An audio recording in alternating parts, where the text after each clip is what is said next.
નમસ્કાર। આજનો મારો ઇનોવેશન ફેરની અંદર મારો ટોપિક છે બાળકોની અંદર એકાગ્રતાની અછત।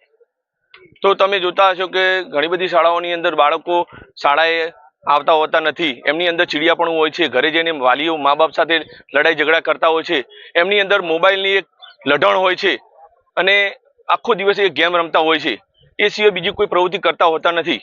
એટલે મારા માઇન્ડની અંદર એક એવો વિચાર આવ્યો કે આ બાળકોને કેવી રીતે એક ભણવાની અંદર પ્રવૃત્ત કરવા, એટલે એક ટોપિકના માધ્યમ દ્વારા મેં એક મને વિચાર દ્વારા મેં યોગ દ્વારા પસંદ કર્યું ને યોગ જે મેં દરરોજ પ્રાર્થનાની અંદર હું રોજ એક આસન કરતો અને એ આસન બાળકો શીખતા। બન્યું એવું કે એ આસનના ફાયદાઓ એ જાણતા થયા। પછી રિસેસ દરમિયાન જ્યારે બાળકો આ જે મેં જે આસન કર્યું હતું એ બાળકો જાતે આસન કરતા હતા અને આ બધું જે ચિત્ર હતું એ ધ્યાન અમારા શાળાના સ્ટાફના બધાને ધ્યાનમાં આવ્યું અને મેં જોયું હતું કે બહુ સરસ વાત કહેવાય કે બાળકો જાતે આસન તમારી નકલ કરી રહ્યા છે। એટલે એ શિક્ષકની નકલ જો બાળકો કરતા થયા અને પોતે જાતે આસનો કરતા થયા, એટલે મારા શાળાના આચાર્યશ્રીએ મને એવું કહ્યું કે જો તમે પણ કે આ વસ્તુને તમે આપણા શાળાના બાળકોને રોજે રોજ તમે અડધો કલાક એને સમય ફાળવો અને બાળકોને આસનો તમે શીખવાડો। તો મેં 4:30 થી 5 વાગ્યા સુધી દરરોજ બાળકને મેં આસનો ગીત અને સંગીત દ્વારા એમને શીખવવાની મેં શરૂઆત કરી। બાળકોને ખૂબ મજા આવી। એટલે જે અમારા મેઇન પ્રશ્ન હતો કે શાળામાં બાળકને ન આવવું, તો એક આ રમત ગમતની પ્રવૃત્તિ ગણો કે એક આસનની પ્રવૃત્તિ ગણો, એ આસનના પ્રવૃત્તિ દ્વારા બાળકો શાળામાં આવતા થયા। બીજું કે મોબાઈલ જે દરરોજ ગેમો રમતા હતા તો એમને એક નવી પ્રેરણા મળી અને મોબાઈલના માધ્યમ દ્વારા તેઓ નવા આસનો શીખતા થયા।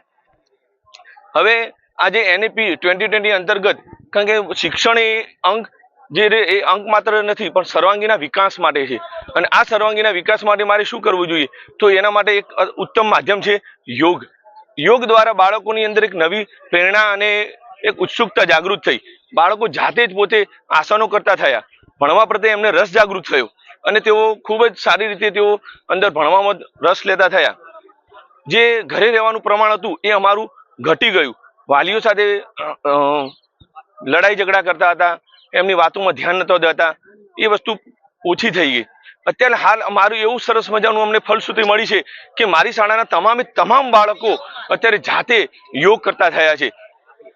જો હું કોઈ દિવસ રજા ઉપર હોઉં તો મારે કોઈને કહેવું પડતું હોતું નથી અને બાળકો જાતે જ આસનો શાળાના જે કહીએ કે સમય જે 4:30 થી 5 છે એ તરત જ આવી જાય છે અને આસનો શરૂ કરી દે છે। અત્યારે હાલ આ 2025ની અંદર તમને વાત કરું તો જે બાળકોની અંદર એક ભય હતો, ડર હતો, એ બહાર કોઈ ખેલ મહાકુંભ હોય, કોઈ સ્પર્ધા હોય એની અંદર જતા ડરતા હતા, યોગના માધ્યમ દ્વારા આજે દરેકે દરેક બાળક સ્પર્ધાની અંદર ભાગ લેતું થયું છે। અને 2025ની અંદર મારા તમામ બાળકો અત્યારે કોઈ એવી સ્પર્ધા નથી કે જેની અંદર મારા બાળકોનો નંબર ન આવે। એ બાળ કવિ સ્પર્ધા હોય, બાળ વાર્તા હોય, બાળ કથન હોય, ખેલ મહાકુંભ હોય કે પછી NMMS જેવી વિવિધ સ્પર્ધાલક્ષી પરીક્ષાઓ હોય, આજે દરેકે દરેક સ્પર્ધાઓની અંદર મારી શાળાનું બાળક અવ્વલ નંબરે રહ્યું છે અને એ બધું જ હું એનો શ્રેય જે કહેવામાં આવે છે તો એ આ યોગનું માધ્યમ છે।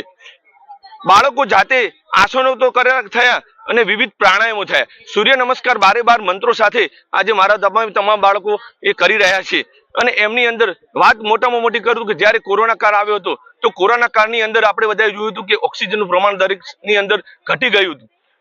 એ વખતે સાહેબ અમારા ગામની અંદર તમને કહ્યું બહુ જૂજ પ્રમાણની અંદર બાળકો અને વાલીઓ, યુવાનો ખૂબ ઓછી સંખ્યાની અંદર બીમાર પડ્યા હતા, કારણ કે મેં ગુજરાત રાજ્ય યોગ બોર્ડના માધ્યમ દ્વારા મેં ગામના યુવાનોને પણ યોગ શીખવ્યા હતા, એમને યોગ ટ્રેનર બનાવ્યા હતા, યોગ કોચ હોવાના નાતે મેં એ બધાને પણ તૈયાર કર્યા હતા। બન્યું એવું કે એનાથી બાળકો પણ જાતે એ યુવાનો જેને તૈયાર કર્યા હતા એ મારા શાળાના બાળકોને પણ યોગ શીખવતા હતા, જેથી દર શનિવારે અમે અહીંયા એમના ગામના યુવાનોને બોલાવી અને સૂર્ય નમસ્કાર અને વિવિધ આસનો અમે કરતા હતા। આમ અમને ખૂબ સારો એવો લાભ શાળામાં જોવા મળ્યો હતો।